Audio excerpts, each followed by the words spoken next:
I got out of the service and I kept asking questions like, what was going on here? Like, why is it that I thought I was going to die in combat? I wanted to die in combat because I think that when you're a kid who gets left behind, you kind of almost like gain this sense of worthlessness. Oh, yeah. And you learn that, well, maybe other people are worthy of love, and maybe other families are worthy of a father who hugs them and says, I'm proud of you, son, or I love you, son, and all this kind of stuff. But you know what? I can go out and I can protect their ability to do that. That's what I'm good for. And yet, when I'm like threading the needle, I'm crying out to God to save me. What the hell is going on there? And for me, I really wrestled with that. I did a lot with that. My name is Derek Wolfe. I'm a Super Bowl champion and a 10-year NFL vet. Now, after a decade of professional football, I'm focusing on my other passions.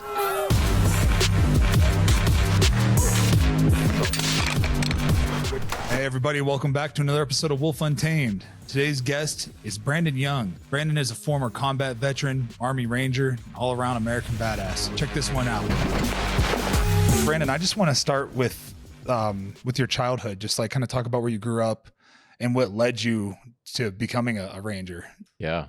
So I grew up in the San Francisco Bay Area, kind of a, 80s, 90s. So during a time of high growth and affluence out there. And I'm the youngest of three, grew up in a bit of a chaotic home, kind of a really nasty home, and, shit rolls downhill. So that's kind of the way it goes. And when my dad was around, he was just a really unhealthy guy. And then he took off on us when I was 11. My mom, bless her heart, she worked 4 jobs to keep 3 kids in this community. We got a lot of help from the community. And when I graduated high school in 1997, I joined the Army. I could tell you that since I had memories, I wanted to be a soldier. That's all I ever wanted to do. And I just pursued that and went really kind of full throttle all the way in. So I went unassigned airborne infantry. And it's really funny because whenever you sign up for the military, you have to take all these tests and stuff like that, the ASVAB. And there's certain requirements for different jobs, like your general technical skill, which is kind of like a base IQ. And they're like, great, you could do whatever job you want. And I said, sweet, I want airborne infantry. And they're like, no, you can like choose whatever job you want. I said, no, I want airborne infantry. So we go in. And while I was in basic training, I learned that you could volunteer to be a Ranger. And so when I got into airborne school, I volunteered to be a Ranger. And then when I passed the Ranger indoctrination program, which was just like a 3-week suckfest and sufferfest, I was assigned to the 2nd Ranger Battalion out in Fort Lewis, Washington. It's now called Joint Base Lewis McChord.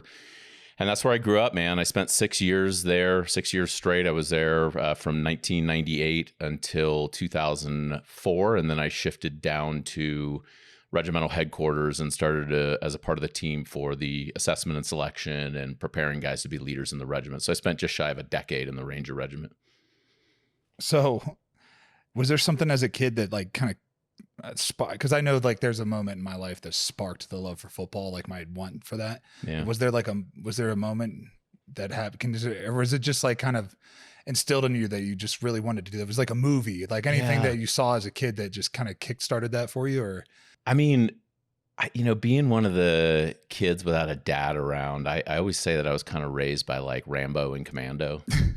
I was like, same. Totally like, that's the jam. Like that's what it means to be a man. And I think that, being a guy who was looking for that kind of male role model, male affirmation, it's awesome to have a mom who's working her ass off, suffering to keep us going. But at the same time, you kind of wonder, what does it actually mean to be a man? I'm not really sure what it means. And I should also note that when my dad was around, he used to introduce the 3 of us as kids. So I'm the youngest of 3, my brother, sister, and then me. And he'd say, this is my son and my daughter and my Marine. He would always introduce me like that. And so I think that there was some of that in there as well. Yeah. And like, man, I was just like a very aggressive kid. Always. It's just the way that I was knit together. Like I was the red card kid. I got so many red cards playing soccer. I finally stopped playing soccer when I was like a freshman in high school, and I just went full send into Muay Thai kickboxing. Western boxing, different forms of kung fu, and it was good for me because I needed to have a channel for that aggression, and a not just a channel, but a disciplined channel, right? Yes, yeah, That's what football was for me. It was like, this organized chaos. Yeah, That you could be aggressive. I grew up in a rough household as well, so it was nice to find something that you just could like dive into and then be that aggressive person that you wanted to be. You know, because like I loved physicality. I love being physical, but you can't be out of control, right? It can't be like chaotic and out of control. You have to be disciplined. And it teaches you. That's why I think martial arts is so.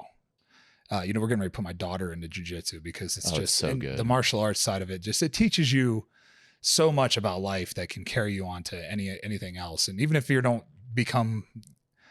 doesn't become a world champion in jiu-jitsu, I don't care. It's just I want her to have those disciplines. That foundation, I think it transformed my life. If I didn't have that, I don't know where I would have gone. Yeah. Yeah, it's funny because I say the same thing about football. It's crazy how all the different veterans that I have on, we always can relate because it's like it seems like it takes a certain special type of person to do the things that you've done, and it takes the same with me. Totally. And I'll tell you one thing is I was obsessed with the military as a kid too. Really? I was obsessed with it. Yeah. Like I just was like I love hunting and I love the idea of like, I love watching all the war movies, I grew up on Bloodsport and totally. First Blood and like all these, all Heartbreak Ridge, Heartbreak Full Ridge, Metal Jacket, Full Metal Jacket. Come on. Yeah. Like all, Apocalypse Now. Like I just watched those as a kid. Cause my stepdad he didn't care what I watched. He just let me watch whatever, just leave me alone. Yeah. He just was like, here, you want to watch? Come on. We're watching, and that's Commando right now. And it's just, and I grew up in that. So it was like this, that's what I thought a man, like you said, that's what I thought a man was supposed to be. It was like a soldier, and I kept that, like that warrior mentality with football. So it's just interesting to meet people that kind of come from that same background. And if football didn't work out, I was going to join the SEALs. Like that was what. Yeah, that doesn't surprise me. That's what I was going to do. Yeah, and even would have fit in just perfectly there. Yeah, it would have been great. Yeah, would have been good at it, I think. So I know it's just I like doing hard shit and I enjoy the pain for some reason. That's where like my happy place. Yeah, and I don't know. It's almost like there's a bond there, right? Whether you're an elite athlete, professional athlete, whether you're a special operator, soldier, whatever, like there is a certain level of, there's a barrier that we all come to. And I think we decide whether or not we're going to, try to find that extra gear, push through the barrier. And I think that's what happens. And, we're kind of weirdos that way. It's thresholds. Well, I'm a weirdo. You call it barriers. I call it thresholds. It's like in anything you do in life, right? It's going to get hard. It doesn't matter if you love doing it or you hate doing it. It's going to get hard. And how much capability do you have to push through that threshold? Right. Because every time you don't quit and you go a little further, you build your ceiling gets higher. Right. And then you just keep stacking those days. And then, that's why, now, like when I go train now, people are like, dude, how do you just go straight 2 hours straight like that? And I'm like, because I'm used to 3-hour football practices. Yeah. Where every single play I played it like it was going to be my last snap. Right. Because that's just how I was conditioned to do it. And that's exactly the same environment in, the Rangers. Yep. Everything's a competition, zero defect environment. You either show up or you go away. Yeah. It's that quick. And it can be like one kind of go at it, one mission, like you screw up and you're out. And so you always have to be pushing the level, pushing that next threshold and challenging. And I tell people this all the time, like your body can do far more than your mind wants you to believe that it can do.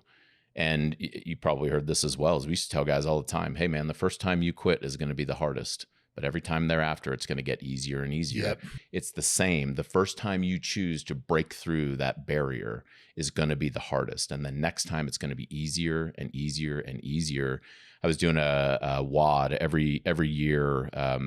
One of the charities that I support, we do the Mogadishu Mile. And so it's just like a sufferfest kind of wad. Yeah. And I was doing it with my nephew, and like my nephews are like, they look like they've been like chiseled out of granite. Like these kids are like, it's crazy. They kind of piss me off because they're not only like ripped, but they're so good looking and smart. Anyways. Yeah. It's not and fair. So I'm out there, Sam and I are out there, and we're just at it, and like, you know, going at this like hard wad. And then in the end, he's just like, oh, you're just more fit than me. I said, no, brother, I just know how to suffer more than you do. Yep. That's the only difference. That's what it is. That's the difference. Yeah. That's the difference in anything. Like I always said that about football. The season gets so long, and it's about who can suffer longest, because every day you want to quit. Yeah. Every single day. You're like, why am I doing everything? Every time you wake up in the morning. I mean, I know it's the same for you guys. 100% the same. Especially just today a quit day? No. Okay. Yeah. It's so like, you say you never quit Ranger school at night. Yeah. So we always say that. What was that like? What was Ranger school like? Ranger school is a miserable experience. So Ranger school is the Army's premier combat leadership development course. And the way that they replicate the rigors of combat, the two levers that they use are starvation and sleep deprivation. And so you get into this, and you're constantly being cycled through leadership positions. It's a leader development course. So, you probably won't sleep, but if you get any sleep in a day, it'll probably be just because you passed out and you maybe got 15 to 30 minutes.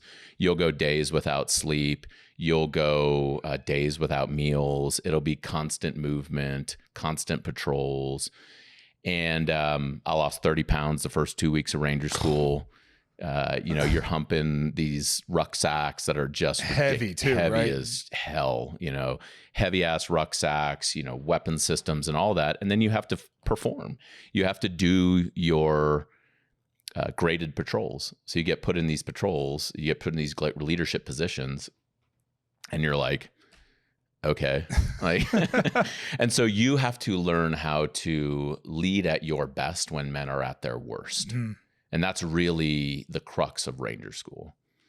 Yeah. And that's great. I can relate to that, because it's like, I think about like a training camp, when like the dog days of training camp, we call it, where it's like 90 degrees out and you're in full pads, and it's like hour 2 of the practice, and you're like doing inside run drill, and it's like you're playing double teams, and you have to just, it's this lead by example type of thing, right? Yes. So it's like everybody, if I want to rise to the top, I have to be that person. I can't just talk about it. I have to do it. It's about action, right? Yep. And if you show weakness, not only will the guy that's trying to take your job feed off of that, right? Because that's just the reality of the NFL, that is that people are always trying to take your job. And I'm sure it's the same when you talk about the competitiveness of Ranger school. I'm sure there's guys trying to take that leadership spot from you. Yeah. And to stay at the top, you have to be the same guy every single day.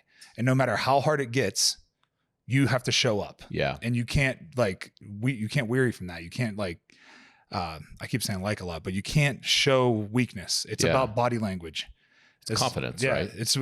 And I always tell people like that. If you look like you're tired, if you just convince yourself that you're not tired, it's just a mindset of you can trick your mind into anything. And was that something that you used? Would you just convince yourself that, I love this pain. I love this. I love not sleeping. I love not eating. I mean, what we would say, and we learned it in Ranger Indoctrination Program. So I'll call it RASP from here on out, because that's what it's called now. It transformed. I was there during the initial stages of the transformation. But when you go through RASP, you adopt something that back then I would call it the fuck it factor. Yeah. You just learn that it's not going to stop. That it will never stop. The pain, the torment, the sheets of sleet coming across you, all of it, it's not going to stop. So you just have to learn to let it go. Yeah. And just say, fuck it. I'm not going anywhere. I'm going to stay. I'm going to keep. You can keep throwing whatever you want at me, but I'm going to keep coming right back at you twice as hard. Do it in spite. That's what you learn. And then in Ranger school, we have another expression in Ranger school, which is, kind of funny, which is you earn your buddy's tab. So this is maybe, I'd be curious to hear how this went for you guys, you know, on the team, especially, you know, maybe it's like, you know, the guys who are like the guys on the team, but like you do not let your buddy fall when you're in Ranger school, because there's no possible way that you can pass that school alone. It is literally impossible. Like there were nights that I was hallucinating. I mean, brother, they don't make drugs that good. After that much starvation and sleep deprivation, you're like hallucinating. You know, you're talking to a tree thinking that it's a human being. You're falling asleep standing up. All of these crazy things happen. And I mean, there were nights where, you know, one of my Ranger buddies had to say like, bro, like lay down and go to sleep for 15 minutes, you know. And there were nights when I had to do the same to others. You have to support each other to get through it. But there is still that degree of who's going to be the top dog no matter what you do. So I'd be curious to know if you guys experienced some of that kind of bonding. Yeah, it's always in training. I always, you know, it's like that iron sharpens iron type of deal. Yeah. Where we're going to push each other. Yes. When we're in training and practice and the weight room and, you know, on the field, like just all that stuff, we're going to push each other. So when you see somebody start to kind of fall out, you encourage them. Yes. And you don't just like, because coaches are going to fucking rip you, you know, like they're going to rip your ass and call you lazy, tell you that you're never going to make it. And that's their job, is to like negatively motivate. And then as a teammate and a leader, your job is to positively like try to uplift them and get them through it. Right. And it's, you know, I always say fatigue makes cowards of us all, you know? Yeah. So it's easy to judge somebody and when they're at their worst. Yeah. You know, but a true leader will uplift them and try to pull them out of that. That's right. That misery. Yeah. And try to embrace it with them. Yeah. So yeah, that's what it was. It was just, you know, when things got really hard, you would just try to encourage them to, and part of that is just making sure that you are conditioned to the max. Like I showed up to all of our stuff in absolute best shape I possibly could be, so that I never wanted to be that guy. I never wanted to be a liability. Yeah. So I never wanted I never wanted somebody to have to like be like, because to me, if somebody said that to me, like, come on, dude, you can do it. I'm like, I must be just like, damn it, falling out or something, you know? Because I just never wanted to be that guy. Yeah. Avery, can you take Freya upstairs and lock her in a room or something? She's not listening. Yeah, she's out of her mind. She's like, oh, hey, new friend. But yeah, it's the same. I'm sure it was the same way with you guys. Like when like you said, like, hey, go take a 15-minute nap, dude. Like it's, you know, and it was the same way with football. We would just like, you know, say we're like doing a sled push or something. And it's like, it can get real miserable. Decidedly horrible. Yeah. It can get real miserable. Yeah. And guys would just, you know, they'd start to fall out, and you just having somebody to come in there and be like, come on, dude, like you got this. Yeah. Like, and then help them push that sled. Yeah. Cause you don't need your teammate to be like the cock about it. Yeah. Like, He doesn't have to be an that, asshole. You know, like, and that's one of the things that we kind of assess for, you know, when we're out there. One of the biggest events that we do in many special operations units, and particularly in the Rangers, and I know the Green Berets do this as well, is called an unknown distance road march. And so it's basically, you know, put all your gear on and go until somebody says stop. Yeah. And if you go any slower than 15-minute per mile pace, then, you know, you're out of the course, you're out of the competition. This was one of the big separators. I did the 2006 Best Ranger competition, and that's one of the separators in there on the first night. And, you know, you're just out there, and the last thing that anybody needs from a teammate is to tell you how much this sucks. Yeah. Or, you know, to tell you that, you know, you're dragging ass or anything like that. Like, nobody needs that. No, that's not going to help. We always just kind of say, like, you know, you gotta like look for signs of unsettling in your buddies, right? You know, whether it's like the hands on the hips, or, you know, like getting back up after getting knocked down a little slower. You look for those signs of unsettling, and then you go and lift your buddy up in some possible way. And you know, we share this with businesses all the time, because, you know, uncertainty is like the magical watchword that I'm hearing a bajillion times a day right now in the news cycle. And it's like, yeah, great. You know, that's life. Life is uncertain. Yeah. Right. You know, that's the way it is. And, just kind of looking out for each other and picking each other up and encouraging each other. Nobody needs to be piled on anymore. No. Last thing you need when you got 100 pounds of crap on you and you don't know how far you're going to go is another pound of bullshit from, one of your buddies. Yeah. From one of your teammates. Yeah. It's, it's the same thing with football. The coaches are on, somebody's they're just getting rode all day, I bet. And it's just like the last thing they need is like their peer to come over and, add on to that. So, and there's ways to like embrace the suck. Sure. And you can use for me in college, I learned this because we would do squats until we couldn't walk and then go run 110s. And we'd do like 50 of them and timed, right? And guys would start falling out, right? And what we would do is to make it fun is like embrace and just like laugh about how bad this sucks. Absolutely. Like we all know this is going to suck. Let's just make it fun. Absolutely. Let's just laugh at the shared pain. misery. Yeah. Let's we're all in this misery factor. Yeah. It is. You're just like, hey, we're going to suffer. Like, let's just put a smile on our face. Might as well go full tilt. Might as well go all in. That's one of the things that you would do also is like, you knew that the instructors were going to like smoke the dog piss out of you. Yeah. It's coming. It's coming. So we just be like, yeah, whatever. Like you're going to do it anyways. Who cares? Yeah, the only other option is to quit. Right. So it's like, I'm either going to do Not it or doing quit. that. Yeah. And I'm not quitting. So you're going to have to drag my dead body off of this field because I am not going to quit. Yep. And that's when you know that you've got the right kind of person for that mission set, because the mission set requires somebody who is relentless, somebody who will not break under the pressure. They talk about it all the time, bend, but don't break. Right. You do have to bend. You do have to be resilient. You have to shift. You have to persevere. But if you're not that mental construct, you're just not the right guy. Yeah. Or gal, right? Yeah. You're just not. Yep. Absolutely. Nothing wrong. No ill will. You're just not the right set for the team. Well, you're a liability. Yes. Because we're not talking about like, oh, they might score a touchdown here. We're talking about you might get us killed. Yeah, that's not good. And and that's it's a whole different factor there. Hey guys, I want to talk to you about one of my favorite sponsors, Juniper Mountain Coffee. Coffee without compromise. You're getting high quality coffee without the high prices. This is an American company that stands behind their values. They stand behind their coffee. These guys make some of the best coffee I've ever had. It's a coffee I drink every morning. Juniper Mountain Coffee works directly with the farmers, paying fair wages, and that way you have no middleman. There's no BS, no garbage. You're getting high quality products. So go check them out at junipermountaincoffee.com. So let's talk about your deployments then, if you're cool with that, because Sure. You did 4 deployments, right? Yeah, I did 4 rotations to Afghanistan, and in many ways, the story of my service was very intertwined with the story of my family.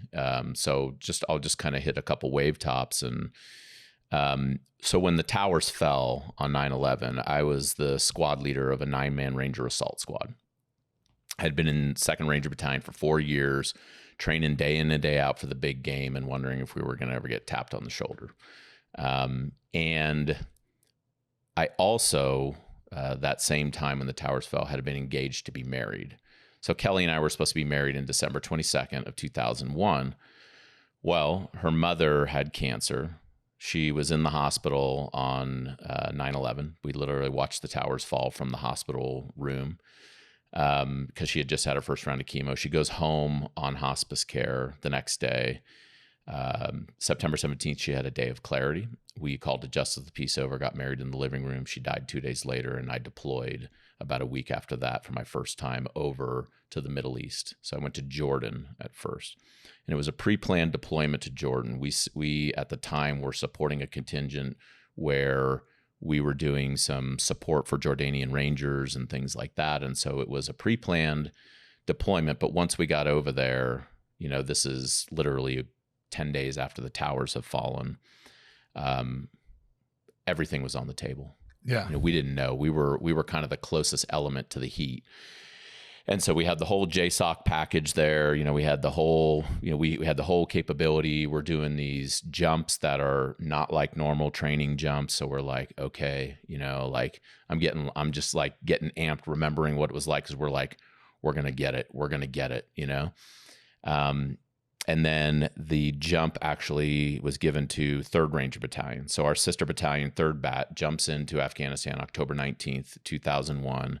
And we're like, oh, what the hell? You know, like we just missed the whole war.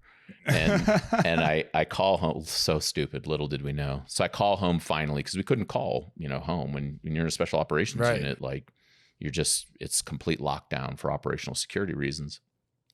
Call home for the first time. Now, mind you, Kelly and I just got married. Her mom just died. I call home. She says, I'm pregnant. Wow. I'm like, of course you are. Yeah. Yeah. And then 9 months later, fast forward the story, I was listening to my son being born from a satellite phone in Bagram, Afghanistan, while my wife was in Seattle. And, you know, as we said, just in the initial kind of conversation here, you know, as a guy who grew up without a dad in the picture, the last thing I wanted to be was absent. And it's the first thing that I was. And that really hurt me at a deep level. And it hurt me at a particularly deep level because I was looking at these two things saying, okay, I've got a kid coming. We've got a deployment. We've gotten tapped on the shoulder. You know, the Rangers were the first family I ever really felt like I fit into. Yeah. You know, like all my Ranger buddies that we all came up together, all of us came from broken homes. And, you know, so I'm like, okay, like, how do I make sense of this? And, you know, I was married at 22. I was a dad at 23. And the truth is like, I was going to be damned if I wasn't going to lead my Rangers in combat. I was going to be damned if I wasn't going to, you know, be at the tip of the spear, getting over there and, you know, taking it to the enemy that took it to us. Yeah. And so it was, but it created this turmoil, you know, inside and inside my family, not just inside my heart, but inside my family where, you know, because I would come home, you know, before we deployed and Kelly's like, well, what did they say? You know, are you going to, you know, and I'm just like, oh, duty calls.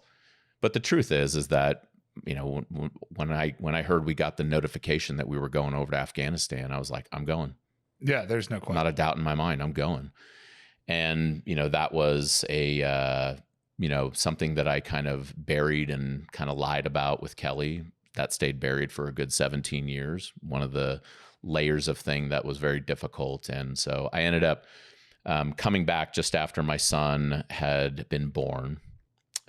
So the first deployment over there, it was a lot of like, honestly, a lot of long range patrols, kind of search and attack, stuff like that. Really like bread and butter Ranger missions from kind of the days, you know, like the Army Rangers are like the America's OG special operators. So, right. You know, we've been at it since, you know, back in the Revolutionary War time frame, you know, and so it was just really not what we expected is the best way to describe it. Yeah.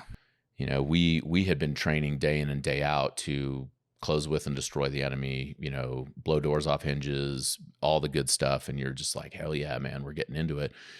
And you get over there and it's chaos.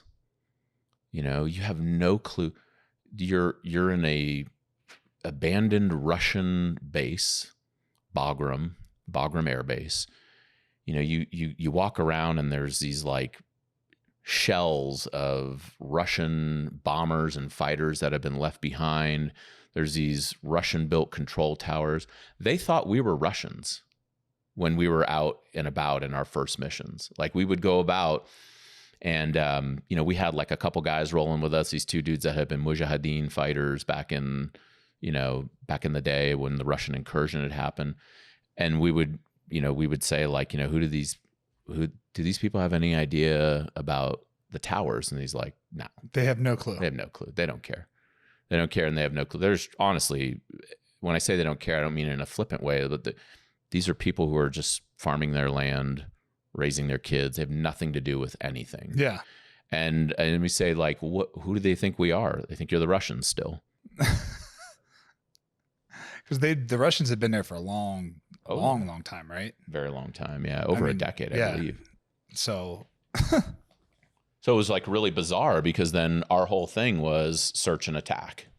So, okay, go gather intel, go do route recons, go set up ambushes on what we think are, suspected supply lines, get out deep up into the mountains. And these are like no shit mountains. These are like Colorado. Yeah, mountains. it's like the Hindu Rocky. Kush. I've heard it's like the Rockies. Hindu Kush mountain range is the largest mountain range in the world. It was And it's brutal, right? insanity. And it's high altitude. Super high altitude. Yeah. I mean, you would be climbing up, on a normal patrol, you might go up to like a 9 or a 10,000 foot peak, set up a hide site, do some reconnaissance, things like that. The air's thin up there. It is very thin, my friend, especially when it gets cold. And on our third rotation, so first it was very different, right? It was very different than we thought it was going to be, which is kind of like, I think just about any veteran will tell you it's very different than I thought it was going to be. Yeah. So a lot of like really brutal movements and, just weird stuff happening. And then all in the midst of that, you'd be getting like rocketed and mortared and all this stuff. And you're like, hey, like, come on, like square up. Let's do this. Yeah. Let's fight. And they were like specifically instructed, do not get into a direct fire conflict with the helmeted ones. They called us the helmeted ones. Don't get into a direct fire conflict with the helmeted ones. That was the Rangers that were out there. Yeah, because they said that. Because whenever we rolled out like ready to fight. Ready to fight. Yeah, You're looking for a fight. Absolutely. Yeah. And not every unit was exactly like that. Some units were a little bit more laid back and, things like that. And we were like, yeah, so we'd be out there. And my second rotation, so I came back. So I missed my son's birth. I come back 2 weeks later. I have to go to a non-commissioned officer school out away from my home. So I'm like, seriously, can we not come on, guys? Yeah. Can we not like push this back a little bit? Do that, come back. And this was like the beginning of like the war machine really starting to crank. Yeah. And it was basically prepare, deploy, refit, recock, do it again. And I was around for about 3 of the first 36 months of my marriage. All while Kelly was, raising our son. My kid didn't know who I was. It was a lot. Yeah, I'm sure that was very conflicting for you. Yeah. Yeah. Because I know my daughter was born and then I had to go to training camp 2 weeks later. And right. I just like, and then I ended up, her first 3 years of life, I was engulfed in football. And then I went to Baltimore. So I was like out of the state. Yeah. For her first 2 years of life, so it was like, that's brutal. Yeah, it was. And I felt the same way because I was, I had absent father. I didn't have a father. So I just was I was like really pissed off that I wasn't capable of being around. And you end up just like compartmentalizing that. Right. Yeah. And try not to let it bother you because if you do, it'll eat you up. Yeah. And I think that, like we talk about this a lot, in our community is that stuff doesn't go away. You're going to deal with it eventually. Oh yeah. It all just depends on how it's going to come out. Yep. I remember we came back from our first deployment. Actually, I took the boys to a diner and we all like sat around and had breakfast one morning instead of doing PT. And I said to we're kind of just, bullshitting, standard kind of ribbon, couple minutes of that and everything. And then it just got kind of like really quiet. And it's Hawks Prairie in Olympia or Lacey, Washington. And I just kind of looked around and I'm the senior guy. And I was like, hey, is anybody feeling kind of like a little bit odd, a little bit off, like out and about? And they're like, oh, I can't, yes. Like, what the fuck? Like it's like, I went to like the mall and I can't be in the mall. I went, it's like you go to dinner and I'm just like, I got to get away from here. And I was like, all that stuff was just tearing me up inside. You know, the stuff that was going on with my family, the stuff that, as you're out and about and all the stuff that happens when you're out and about, it starts to tear you up. I mean, I would come back and I would just sit. We had this green belt right behind our house and I would sit out there and just drink beer and just stare at the trees. And I was just like, I just don't even know what to make of much of any of this. Yeah. Well, because the things that you've seen over there. Yeah. I'm sure that stuff is just, you don't even know how to process it. It's just, it's also like bizarre and abstract, especially when you grow up thinking that, you know, this is going to be like Commando or Rambo. It is not. No. You know, like, and then you're like on all these situations and you're like, okay, like, you know, well, this is odd. And so, yeah, on our second deployment, and then I recocked and went again. We deployed the second time, the day after Christmas 2002. So did it get to the point where you only felt normal when you were on deployment? Oh yeah, totally. What a good question. I've never been asked that, but 100% yes. Yeah. You know, because then you're in your element, you're with the boys, you know exactly what's going to happen. You know, I know what to do. I know I'm either on QRF, or which is quick reaction force. I'm either on the quick reaction force right now, or I'm in the outstation doing missions out of Asadabad, or I'm, you know, preparing. I'm in like a reset cycle and we're going to East River Range. I know where everything is and what everything to do, all this kind of stuff. And it's pure focus. Yeah. It is just, yeah, you're hyper focused on relentless. one thing. Yes. And if there's, I could say this, you know, and I think this is very similar, you know, in both of our communities, dare I say, that, you know, we are people of extreme focus. Yeah. Right. I think Absolutely. you have to be. You have to. Yeah. It's and just, so like all the guys, you're focused, and I don't know why I just thought of this, but you might find this funny. Like, you know, every Monday we would call it Mefloquine Monday because you would have to take Mefloquine for malaria, anti-malaria pills. Well, there's like all this research after the fact now that's got like some serious like psychotic effects. So we called it Mefloquine Monday because every Monday when we would take our Mefloquine, somebody would have some crazy ass nightmare, you know, screaming in the middle of the night, like running through the tent and all this stuff. And you're just like, what? Where are we right now? Yeah. Like, what is happening? But you just, you know, you can become conditioned to anything. 100%. Right? Anything could become normal. Absolutely. And even like psychotic breaks start to become normal. Yeah. And so we would, you know, you would come back, and it would be like, you would have this like 2-week honeymoon period. Yay, everybody's happy. And then it was really like messed up because then your wife would kind of be like, you're in my shit. You're messing up my rhythm. She's got her own focus. You know, her whole life is her and Jaden at the time, our son, you know, and it's like, and then you feel like, okay, well, it's fine anyways, because I'm deploying, you know, I'm going to do fixed wing bilat or rotary wing bilat or a joint readiness exercise or something. You're just never home. Yeah.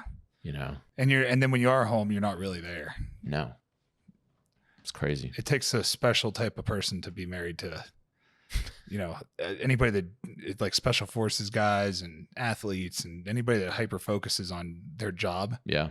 It's hard to be married to us I think so. because you don't come first when we're in that, you know, and it's like you're married to the job. yeah. And that's how I always felt. I always felt like nothing came above my job. Yeah. Like that came first no matter what. And then when it's done, then you come home and you're right. They have their own schedule. Yeah. And they have their own pattern of things that go on throughout the day. And you come in and you're like, nope, this is how we're going to. That's right. You try to change it Right, because you're a because- man and you think that's and you're what men decisive, right? Yeah. Like you have to be decisive because that's how you've been conditioned to be. do. Yeah. Right. And you're super decisive. And it's like, no, wait, we're not doing that. Like, wait a minute. And then you're like, what the hell? Yeah. And everything gets like, it's just like constant friction. Yeah. Constant. So hard. Well, because you're just like, you don't feel like you're the leader of the household now. Right. You just feel like you're there. Yeah. You know? Yeah. And it's- That's exactly right. And then meanwhile, you know, and it's tough, you know, like I think both of the people in the relationship, you know, I guess I can speak for me and, you know, I think just Kelly, just from what she has shared over the years, it's like you have these little bids for connection that you're trying to connect, but then it's like, I don't know that I'm really fully ready for that. And then Yeah. you're trying, and you know, and she'd be, you know, and especially during this time frame, like layer on top of that, the fact that I'm a war commuter. And, you know, like I remember one night, a car happened to drive by our house and it was particularly loud. And when I became aware of where I was and what I was doing, I was at the window tracking, this car with thinking that I had my rifle and everything like that. And meanwhile, I've got, my wife is right there with, our baby, and she's like, what? Yeah, that's not normal for her. What do I do here? I don't know what to do. Yeah, she's not prepared to deal with any of that. Nobody is. Nobody. Yeah. And that's where I want to ask you this. Do you think that I think that's where our government really fails our veterans, is like they don't step in to help the families until after something bad happens. Yeah. Like, why is there not more conditioning for the wives and the families? Like, why there should be more help. Like, hey, we're gonna assign a case officer to you guys so that we can explain to you what kind of things you're gonna deal with when your husband is home. Yeah. And how best for you to like deal with that, right? And because I think that a lot of women probably get frustrated, and then they start. Women can do this. They'll just like kind of pick at things. And as men, we'll get frustrated and fucking snap. Well, I think everybody's the whole thing is so everybody's fucking frustrated. Everyone's got all this potential energy, and nobody knows what to do. And then you nick the top of it, and it converts into kinetic energy, and everybody is going bananas. Yeah. And so, I think that I think it's a difficult paradigm for many reasons. So first of all, I think that you see some of this with some of the special operations units have a little bit more funding than a regular Army unit, let's just say. I think they do a little bit of a better job. I think you see a lot of, this is where chaplains are really well engaged with the spouses. They have the family readiness groups. I think they do as good a job as they can. Yeah. I think that it's a bit of a difficult environment because the Department of Defense, when I think about the job, and I'm just going to shrink it down to my experience, the U.S. Army Rangers are America's premier direct action raid force. Our job is to close with and destroy the enemies of our country. That's it. They're not focused on anything other than that. It is a relentless 24/7, all day, every day. How do we get better at being lethal? And so I think some of that is a little bit of mission focus. I would suggest that it would bolster the readiness of troops if you consistently invested in that. And I do think that it is happening, but I also think that the focus is not there. And then I will take it another layer deeper and just say, I think we make it really hard on anybody to help us. Yeah. If I'm being really honest. Yeah. So when I got out of the military in 2009, here's the way it works, Derek, is that you have to walk into the VA. So this is one of the systemic issues that is a real disaster. Okay. The DOD has all of your med records. They know everything that happened to you in service, quote, theoretically. Right. Because the truth is that you don't share everything, half of the shit that, happen. It's right. The same. There's no, like, for example, my third phase of Ranger School, I told you sleep deprivation. That's a big problem for me.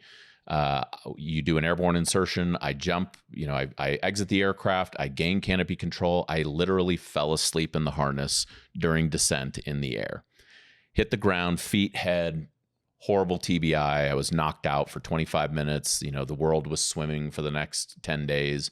I feel confident you've been there. Yep. But I didn't say shit because I'm not getting kicked out of Ranger School. Yeah. I'm not getting a med drop. No chance. I'm getting my Ranger tab and I'm going back to the 2nd Ranger Battalion where I can be a leader. So part of the problem is that there is no connection to the VA. There's no like electronic health record share. There's no like communication in that regard. So what you have to do is you have to walk into the VA and you have to say, I'm hurt and I need help. So here I am. Okay, so I've been in the Army 11 years. I was a Ranger for just shy of a decade. I'm expected to be indomitable. Like I'm a senior non-commissioned officer. I could have walked into any room and everybody would have known, like, I know exactly what that guy is and who he is with all the shit on my uniform, right? So people are looking to me to be expected to be indomitable, and you want me to walk across the street to the VA the next day and say, I need help. That's irrational. It is. It just doesn't work that way. It doesn't. And so that's, I think, part of it. So I think, I've done a lot of work in the veteran health and wellness space, in the veteran nonprofit space, helping veterans reconnect to their communities. And one of the biggest ways that we do that is by leveraging that community, that veteran community aspect, but also then integrating it with services that are necessary, acute services, whether it be addiction related, traumatic brain injury related, PTSD related, all those kind of things. But it's also, stuff like this, having a conversation with another human being and helping veterans learn that, it's actually okay. You're a human being. Like, you and I, we didn't walk the same path, but there's a lot that connects us here. Yeah. And so if I can talk to somebody like you, and I can talk to other people who are just, good Americans who love, veterans and just want to be a part of the solution, I think that's a big accelerant to folks getting well. All right, guys, I want to talk to you about a product that I've been using for a long time, over a decade. When I was playing football, one of my main staples in my diet was bison. I got my bison from Great Range Premium Bison. They make some of the finest cuts of bison you can get. These guys have ribeyes, ground bison, all the steaks that you want. My favorite part about Great Range is that you don't have to worry about antibiotics or growth hormones in their meats. Great Range Premium Bison is a family-owned company providing bison meat from family-owned ranches around the country. So please go check out greatrangebison.com. Do you think that that's helped you find purpose? Because I'm always interested in, I ask the same question every veteran. The transition when you retire. Yeah. And when you're done with all the crazy combat. And for me, it's like when I'm done with the arena, there's like this empty hole that needs to be filled, or else you'll lose your mind. Yes. Was helping others, being in service of others and helping other veterans, is that a hole did that help fill that hole for you? I think it helped. For me, the truth is that I never saw my Ranger story unfolding in a way that I would live. So I thought I would die in combat. And when I didn't, and there were moments where I was like, certainly I'm dying. On my third rotation to Afghanistan, it was the second rotation. I got held for 2 rotations, basically. I was over there when the war started in Iraq, so we got stuck. So I basically spent all of 2003 in Afghanistan. I come home, Kelly and I are hanging on by a thread. I'm like, can I get like a compassionate reassignment to go be a Ranger assessment and selection instructor? So I got to take a couple plays off from the sideline because I am going to literally lose this young marriage if I don't do something right now. And they're like, absolutely. I was in really good standing. They said, no problem. I get awarded that. And I'm packing my house to go down to Fort Benning to get off the line, right? So I could be an instructor. And, it was the fall of 2003. Kelly and I are like, finally. I go to work one morning in October and I don't come home till December. We get alerted back over to Afghanistan. And that's where, you were talking about the altitude stuff. We talk about this in our book, Perseverance is Greater Than Endurance. Chapter 1 is actually a mission called Winter Strike 2003. The entire 75th Ranger Regiment got surged over. It was the largest joint special operation mission at the time in the war on terror. And we're all over there, pursuing Al-Qaeda and Taliban targets and all this kind of stuff. And we take our first casualty. Sergeant J. Anthony Blessing was killed by a roadside bomb November 14th, 2003. And, you're just sitting there just like, holy shit, like how many times am I going to touch the dragon before I get bit? And like, this is real. This is the 2nd Ranger Battalion, KIA, in the war. Well, we come back from that initial push, which was in a place called the Cantiwa Valley, right? And you're talking about altitude. Valley floor, 7,500 feet, climbing up ice chutes to clear towns and villages at 11,000 feet. We were so high up and the temperature was so low that when altitude increases and temperature decreases, the aircraft lift capability decreases. They cannot carry, they can't get to us. So they would drop 1 meal per man per day at the base of these 2 valleys where 2 companies of rangers were clearing. And we would have to send a patrol back every day, like 6 kilometers down, get a meal per man per day, 7 kilometers back up, next day, 7 kilometers down, all this kind of stuff.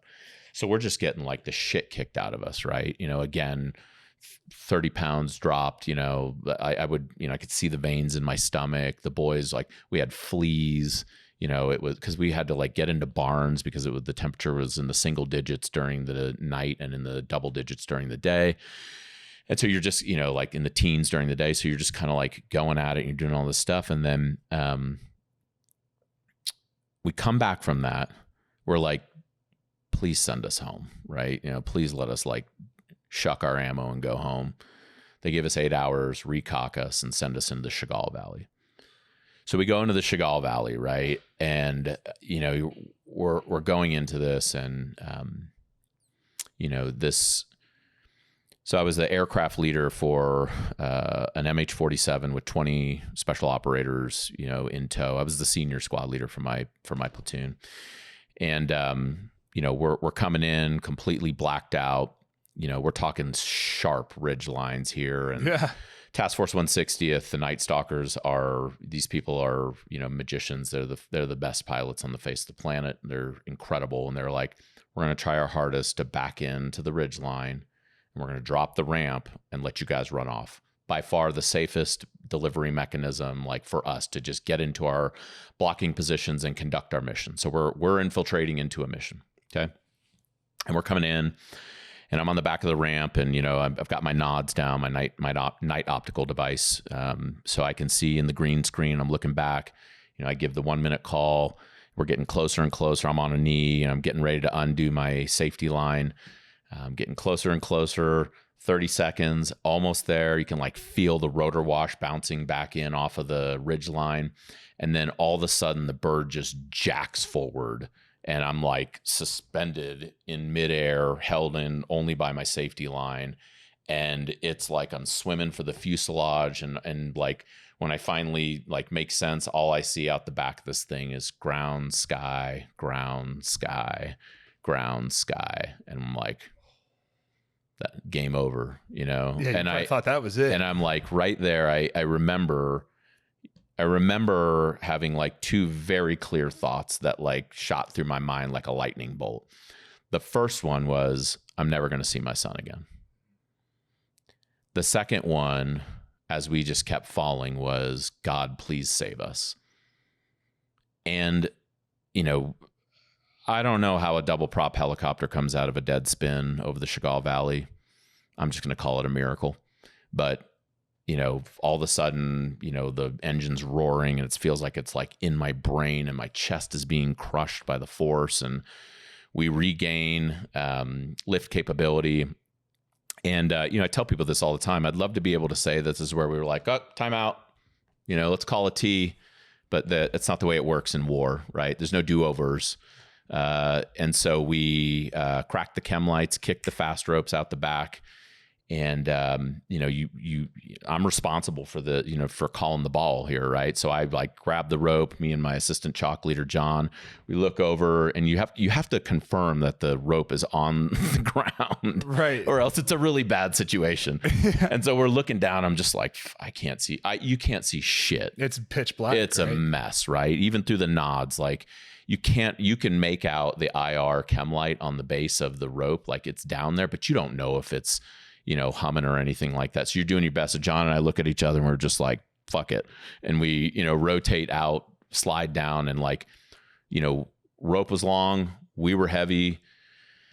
Man behind me, machine gun barrel, crushes my night vision mount, breaks my nose. I hit the ground, start sliding down the ridge line. He hits the ground, breaks his ankle, slides down the ridge line. Oh. A ranger deep up in the chalk misses the rope, fraps in, breaks his back on infiltration. And now we've got like this bad situation is made worse. We have to split the force.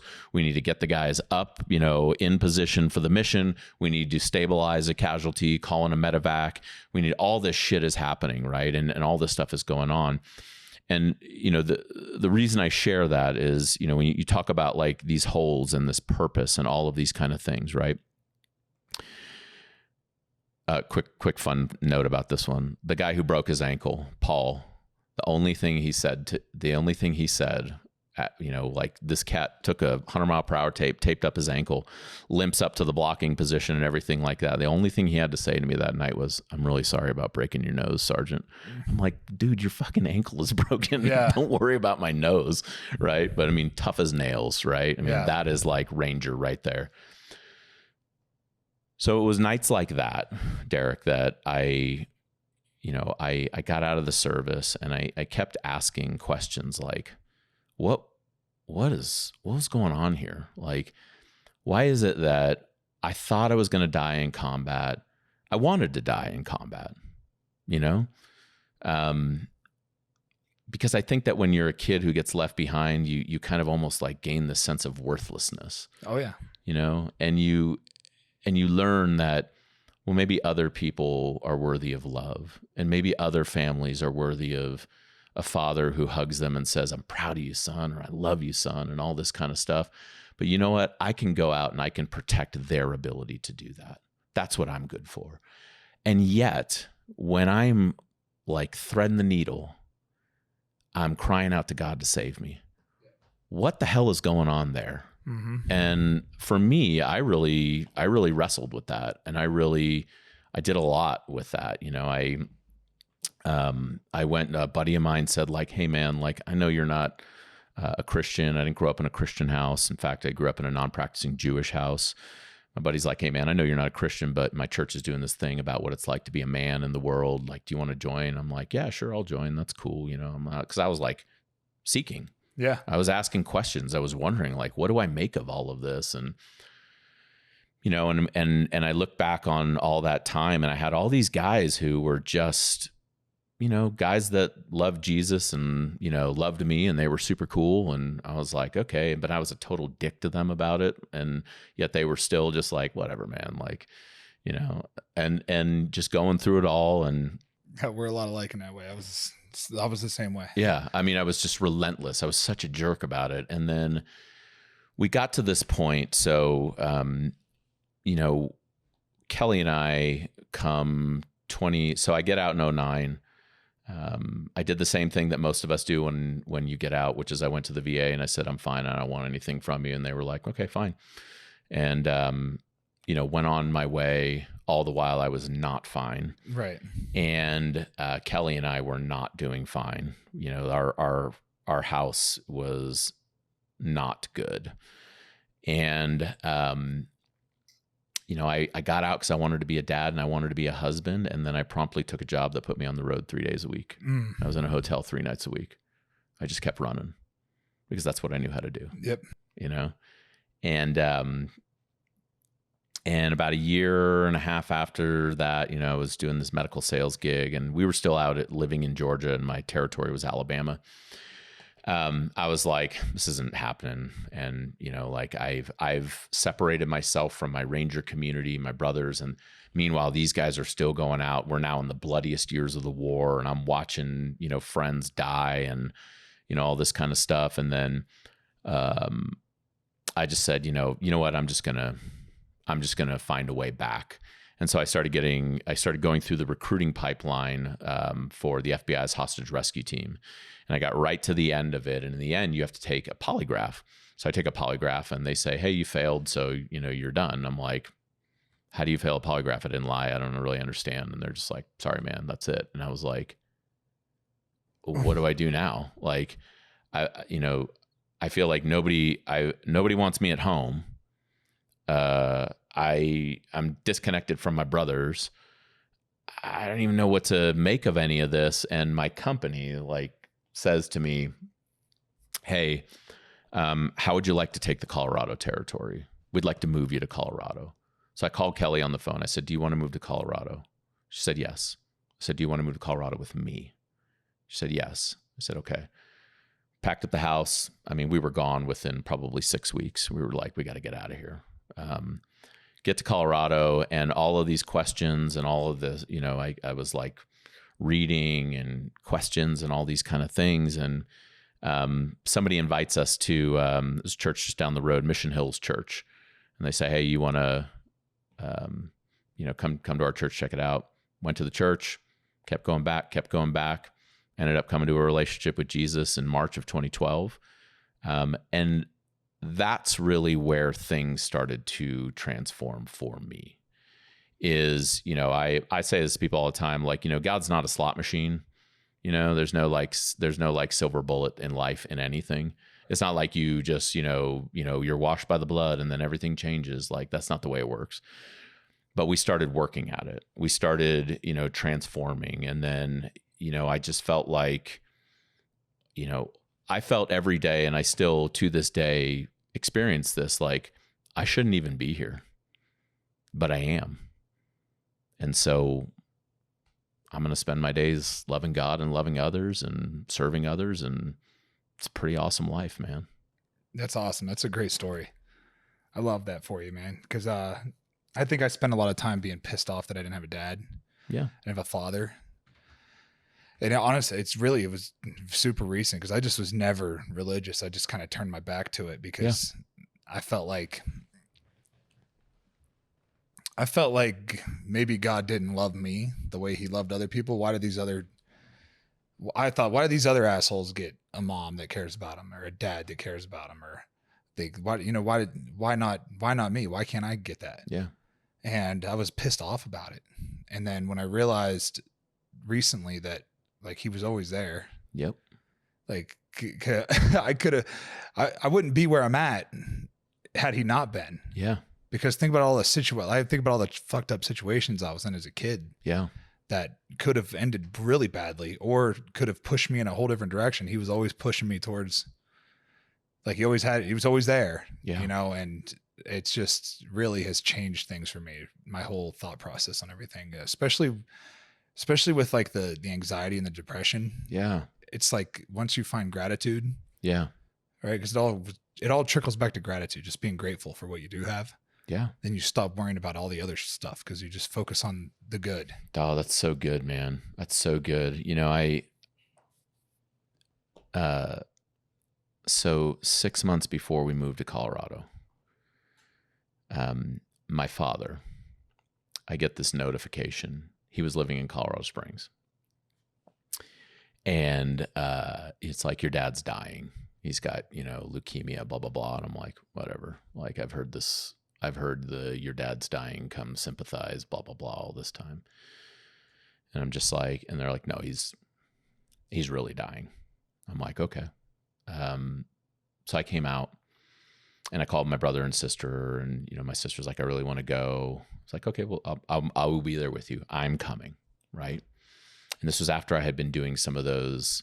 I mean, I had already been doing some therapy, and I had already been, kind of trying to like make sense of that feeling. Cause I totally can connect with what you're saying. Like, what's wrong with me, God?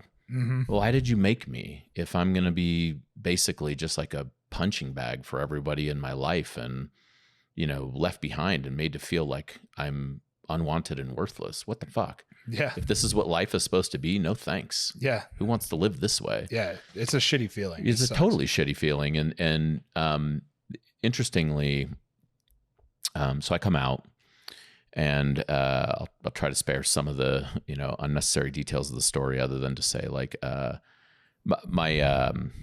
father was just a really sick guy. He was a compulsive liar. He had a lot of massive issues. One of the things that he was a liar about is that he told everybody that he was a Green Beret.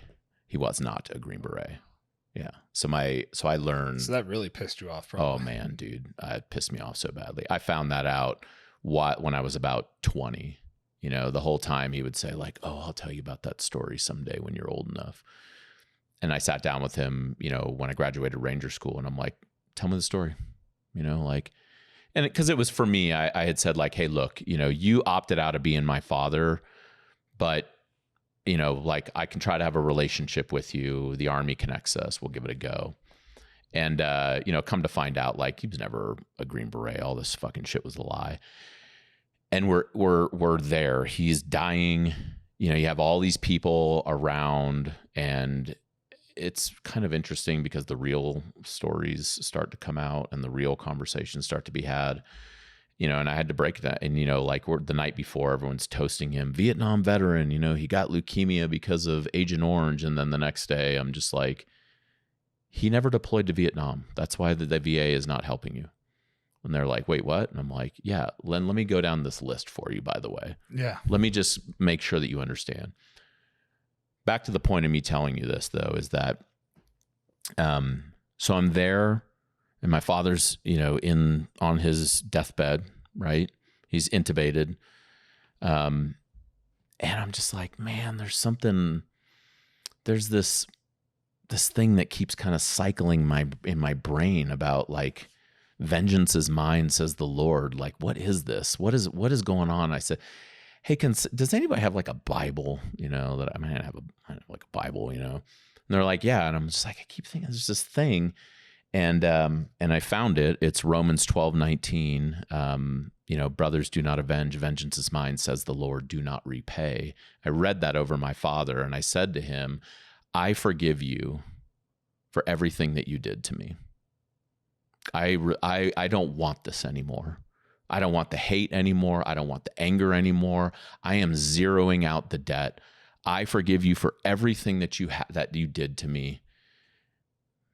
And that's it. Because where you're going next, you got a whole set of mountaintops to crest, as far as I know. And I felt like that was, I feel very, very strongly that, the forgiveness is such a crucial aspect of that. Like, that's the surrender point. Yeah. Carrying hate and burns you up, man. And resentment.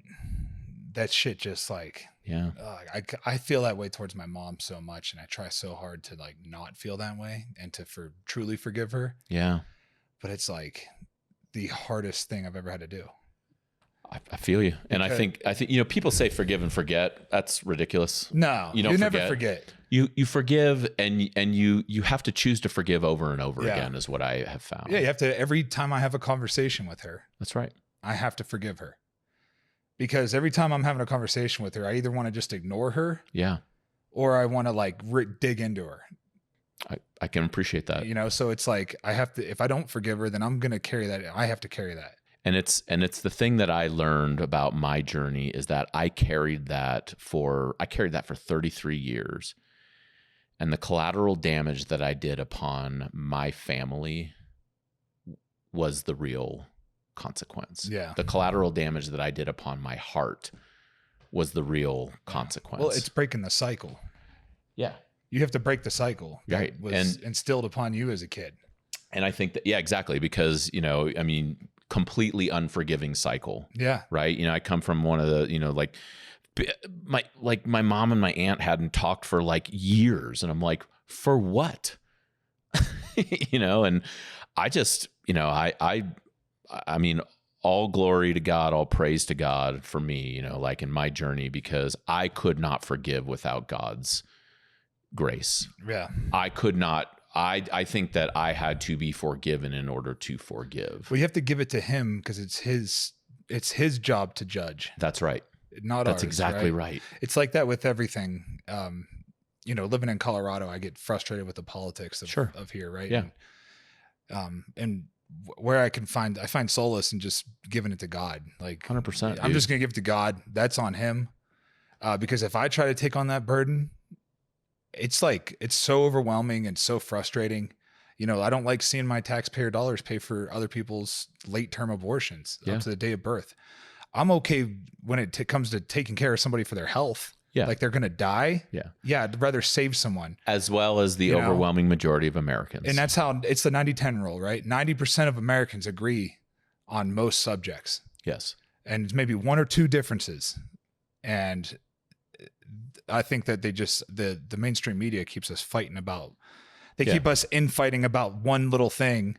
Whereas if we just sat down and had a conversation with each other, we'd probably agree on most things. And I think so. It's just like it's not my place to pass judgment on anyone. Right. Right. That's hard to do because you have your own set of beliefs. That's and right. Somebody else might have their own set of beliefs.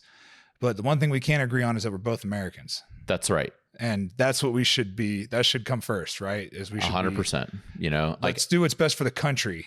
100%. for us, right? And realize that it's not me versus you, it's the political class versus all of us. That's right. That's what it is. And they're just trying to keep us divided, fighting each other so they can profit off of our demise. Hey everybody, this episode is brought to you by Black Buffalo. Black Buffalo's nicotine pouches do not contain tobacco leaf or stem. What they do contain is a ton of flavor, and they're packed with pharmaceutical grade nicotine. The magic of Black Buffalo is they discovered a way to make cured edible green leaves behave like the texture of tobacco. And they add food grade ingredients for industry classic flavors. You're in good company if you roam with the Black Buffalo herd. The business was built by dippers with decades of smokeless tobacco use. They manufacture their tobacco alternatives with respect for those products that came before them. Bold flavors, full pouches, metal lids, and a brand that stands for something, American. Their products are also proudly endorsed by brand ambassadors such as MMA Hall of Famer, Cowboy Cerrone, NASCAR champion, Brian Blaney, rising country star, Larry Fleet, and Rob O'Neill, former U.S. Navy SEAL Team 6. So if you're 21 and older and you consume nicotine or tobacco and you want to join the Black Buffalo herd, head over to blackbuffalo.com to learn more. You can order nicotine pouches online, and they ship directly to most states. Or you can check out their store locator to purchase pouches at thousands of retail locations around the country. Black Buffalo, an American brand, pouches worth respect. Can we talk about your business real quick before you? Sure. Because then we can get into the ethos of your company. Yeah. Well, I'll just tell you, we believe people are smart. People are smart. Yeah. Like, I think people, the 90% that you said, like, I think people are tired of being, pitted against each other. I really, most of the time, look, I have my own strong beliefs, right? I'm a Christian man amongst other things. I was willing to die for any American's, ability to worship in the manner in which they choose, live the lifestyle in which they choose. I'm okay with that. I think most of us are, frankly. I think most of us are. And I think far more connects us than divides us. So my business is Applied Leadership Partners. What we do, my business partner is a West Point graduate, former Green Beret. He's got a rotation in Iraq with the 1st Cav and a rotation in Afghanistan as the 3rd Special Forces group. He was an ODA team commander. Chapter 2 of the book is his team in 2009 in Anaconda and out in Afghanistan. And what we do, Derek, is that we come alongside leaders that are doing good things in the world and share hard-earned leadership wisdom to help them create tighter knit teams that are more effective for the long haul. Yeah. That's badass. Yeah, man. That's awesome. Great. Dude, it's a freaking, Are you enjoying it? I love it. Yeah. So I have never felt so full in my life. My life is freaking amazing. And how old is your son? Do you have just one kid? My son is 22. He is an infantryman in the 10th Mountain Division. My daughter is 20, and she is a junior who will graduate from CU Boulder this year. Wow. What is she majoring in? She majored in communications and photography. That's pretty cool. Yeah. And she's going to go get a MBA at Northern Colorado. So she's going to stay in Boulder for her 4th year. Yeah. I mean, she's living her best life. Ellie, do your homework. Yeah. Right. I have it's funny because I have an 18-year-old. She's about to be 18, and then I have a 5-year-old. Oh, wow. And they're both girls. And she's getting ready. The 18-year-old is getting ready. She's going to UT Business. Okay. She got accepted into the business school down there, and she's Heck yeah. It's just crazy because I have one leaving the house and one that's like just starting school. So you're on both ends of the spectrum, bro. It's just insane. It's insane the things that we deal with. And then Tatum's the oldest. She's a brainiac. She's super smart. 4.2 GPA. Just right. Like super. Started her own nonprofit in high school. Like things that I would never even think to do. I was just trying to kill quarterbacks and drink beer. Like, good job. Do that. Yeah. I was like, great job. Don't ask me for help on any of your homework. Don't even. I'll help the 5-year-old, but I can't. Yeah. We're doing blocks right now. Yeah. We're working on 6+3. Right. Yeah. I can do that. But I can't work on, the stuff like biology classes and all this other, like, it's just crazy. The stuff she takes advanced placement classes, everything. So for her to crush that, because she just was never really into sports. Yeah. Which is fine. I'm never going to make my kids do something that they don't want to Yeah. do.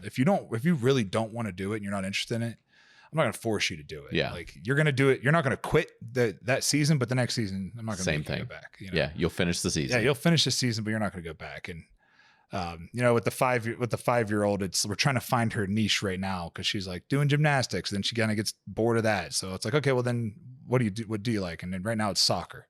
That's what she's into. Yeah.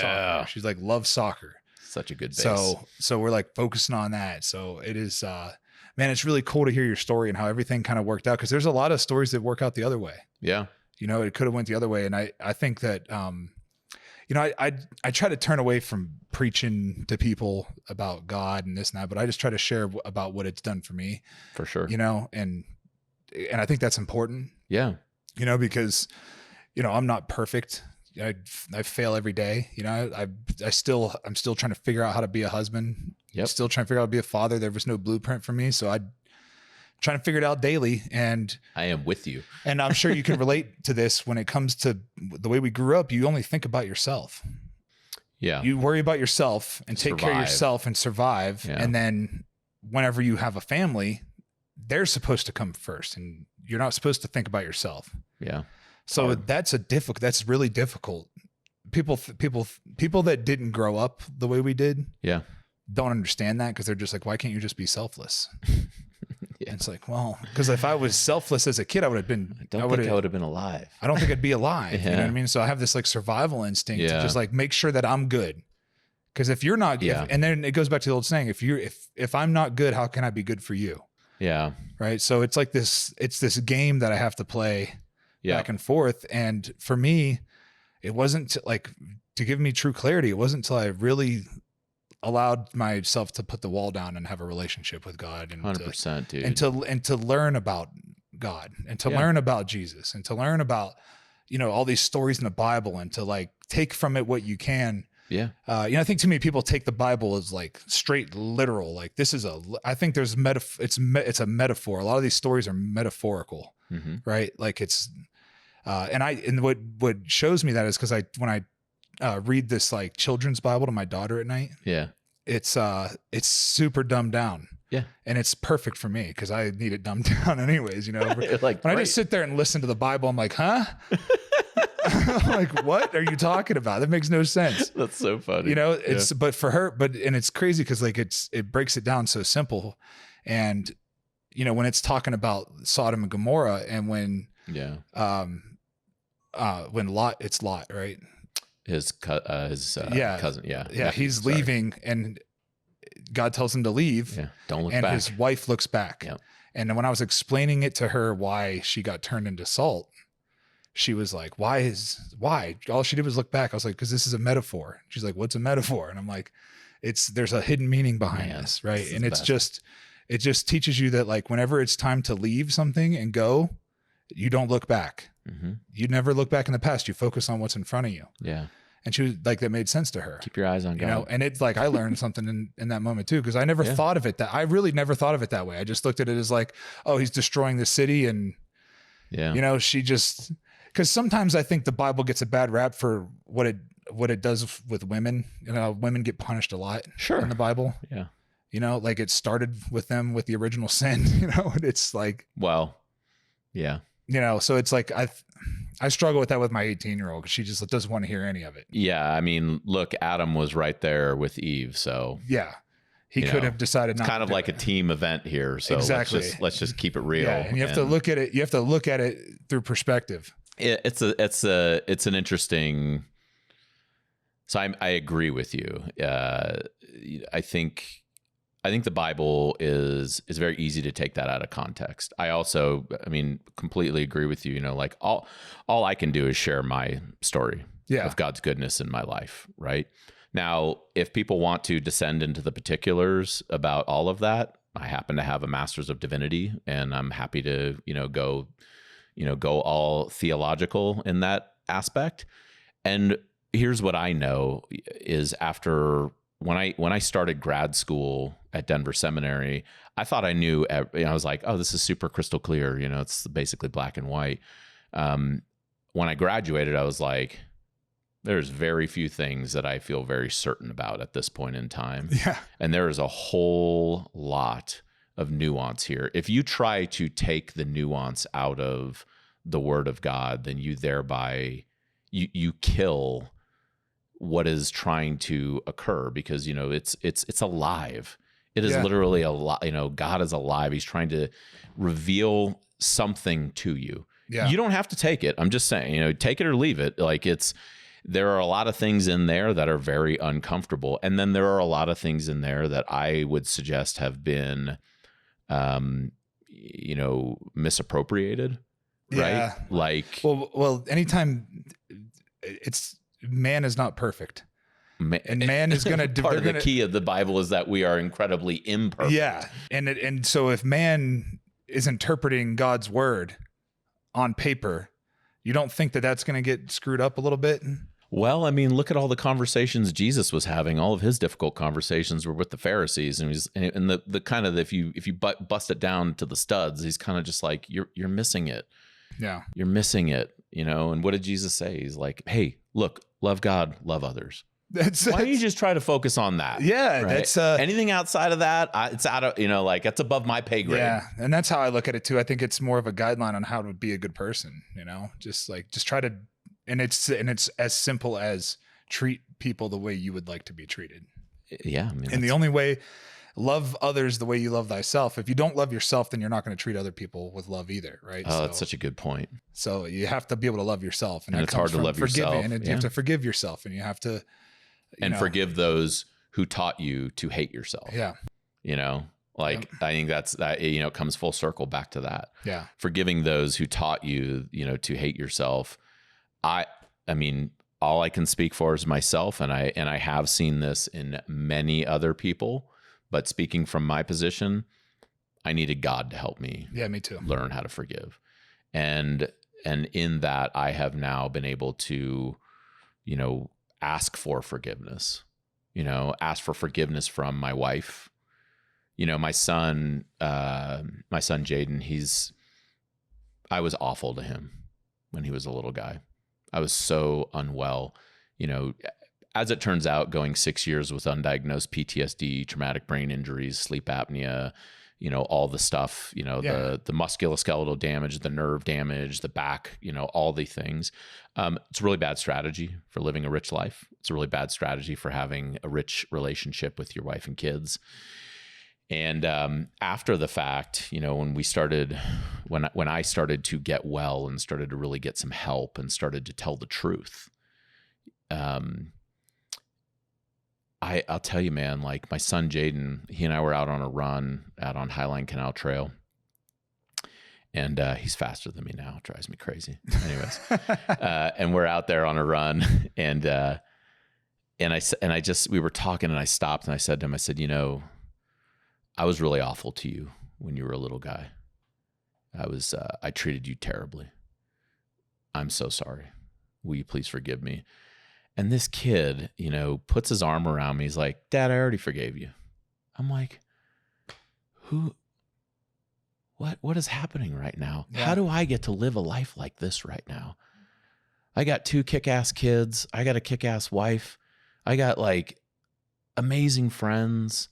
I get to come alongside like awesome leaders doing cool stuff all over, from like Fortune 50 companies to, local nonprofits, and just get to, share a little bit of this hard-earned wisdom with them and help them go through what they're going through and help them grow and persevere instead of just holding on and enduring through a shitty time. It's like, no, we don't have to do that, man. Like, you can persevere, you can transform, you can grow into who you are truly meant to be.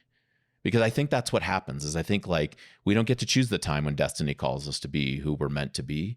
We just get to choose whether to answer when it does. And we get to choose whether I'm going to take that step. Am I going to surrender that anger that has kept me hot and aggressive all my years? Am I going to be willing to surrender that to see if I can see what's on the other side of it? which is like, wow, it's actually pretty damn cool. I fought that so hard. Dude, hell yeah, you did. I still have to do it though. I mean, it's Right. every day. I have to. I felt like it was my superpower. I did too. Yeah. I did too. But then, Well, that doesn't surprise me. I used to watch you play all the well, time. then I realized, I played better when I was angry. So I just found reasons to be angry, and it wasn't hard to find a reason to be angry. I just would think about Absolutely. all the shit that I didn't have instead of focusing on the good things Yep. that I had. And then it's crazy because now the positive energy is so much better. It burns longer and stronger. Hell yeah, dude. It's not like you don't burn. Like I would just burn out, Yeah. and then Absolutely.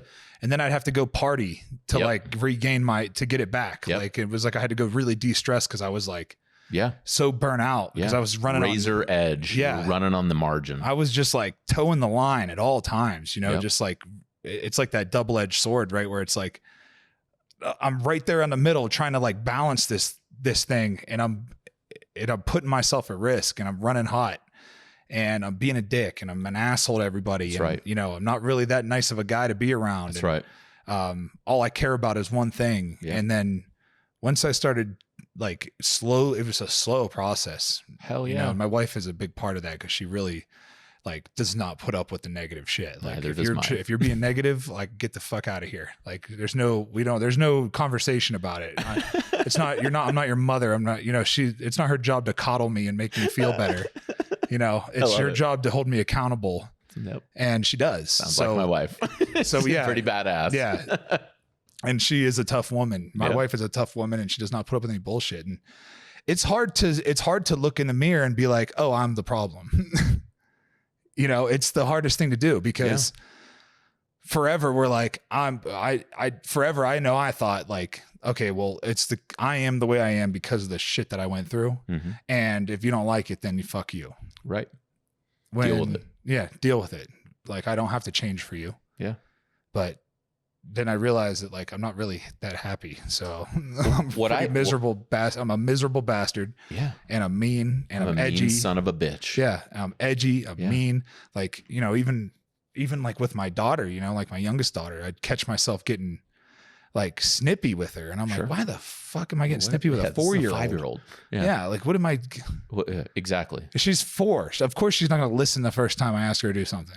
Right. But like, it's so like, it's hard to like get out of like your own way. Yeah. And when you're in that mode, and like, I share this with people often, is that, I've done a lot of pretty cool stuff. I've reached a lot of mountaintops, and living in that way, what I've discovered is that no matter which mountaintop I arrived at, I always ended up in the same place, Yep. alone. Yep. I was alone, and I was just so tired of hurting. Mm-hmm. I just didn't want to be alone. Yeah. Because that's really, as human beings, we are knit together for relationship. We're built for that. Oh yeah.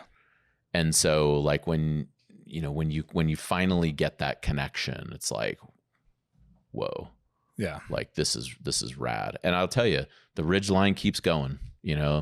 I'm still cresting mountaintops. The only difference is now I'm not alone. Yeah. Like we're doing it together. Right. It's freaking awesome, man. Yeah. It's, good for you, man. Yeah. This is a good story. Good for Really- us. Really. Yeah. You're on the trail too, bro. I'm working, putting the work in. I'm doing the work daily.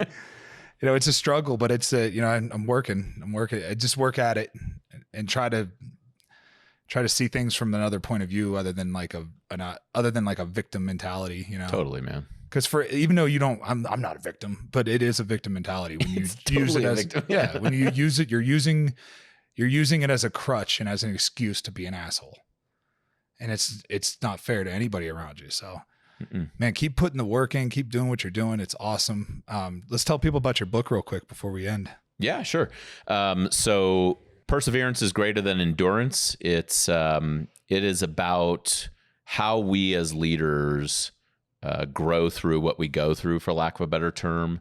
It's about becoming the leader the situation calls you to be, especially when you never thought that you could achieve the kind of things that you are being faced with right now. And, we talk a lot about the difference between enduring and persevering. And ultimately what this is about is that everyone will reach the extent of their endurance. We all will reach that. What you can hold on to, what you can kind of like grind your way through, we will all reach the extent of our endurance. And it's in those moments that you have to persevere. And so what Blaine and I tried to do with this is, I tell the story of Winter Strike 2003. He tells the story of Anaconda 2009.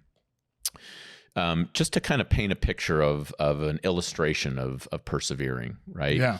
And we try to equip people with a framework to walk them through the things that they're going through, and it's change, uncertainty, acceptance, choice, and growth. And so, change, things come at you fast and often without warning. That brings about uncertainty. You're uncertain if you're up to the task, if you've been trained well enough for this. You're uncertain, when is this going to end? What's it going to go like? Uncertainty brings about a basic human emotion, and that is fear. Yeah. Fear is the friction that will hold us in place. We will either run from our fear or we will run toward our purpose. And that is when acceptance comes into play. We have to accept what we can control. We have to surrender what we cannot control. Kind of that, what you were talking about earlier, shrink the world down to what you can control, right? And then it's choice. And in choice, it's the real crucible, because you get to choose to be your creeds, your ethos, your values, all the things that you tell people that you are. You get to choose that moment after moment after moment. And on the other side of that is growth. And you will not only persevere, and you will probably not only achieve what you're trying to get through, but you will become the kind of person who can persevere. As we talked about earlier, that barometer, that bar will keep growing and growing and getting taller and taller. Because the truth is that life's going to hit you with change and uncertainty again. It sure is. All right, Brandon, I want to end with one last question. If you could go back to your 18-year-old self, what would you tell him? Oh my gosh. Aside from stop wearing your kung fu pants and wife beater on a date with your future bride. Sorry, babe. Let's see here. You are loved. Yeah. That's what I would say. And slow down. Very cool. Well, thank you, brother. I appreciate the time. Yeah, thank you. Thanks for having me. All right. Thanks for listening to the Wolfe Untamed podcast. Be sure to check me out on Instagram, DerekWolf_95. Check out the Wolfe Untamed podcast on YouTube. You can listen on all the other platforms, as well as DerekWolf.com.